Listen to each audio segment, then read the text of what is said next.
In a quaint little town, life was simple and the excitement was rare, until a town boy named Tommy caught sight of a particularly spirited chicken strutting majestically around the farm.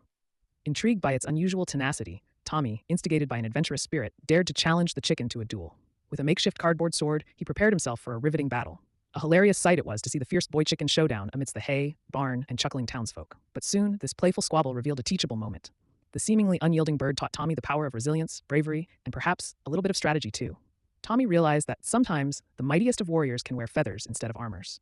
In the most surprising turn of events, an unlikely friendship blossomed, and the great chicken duel became a heartwarming fable of the town. A tale of how two adversaries became the greatest of allies, reminding everyone that friendship could be found in the unlikeliest of places. From dust-kicking battles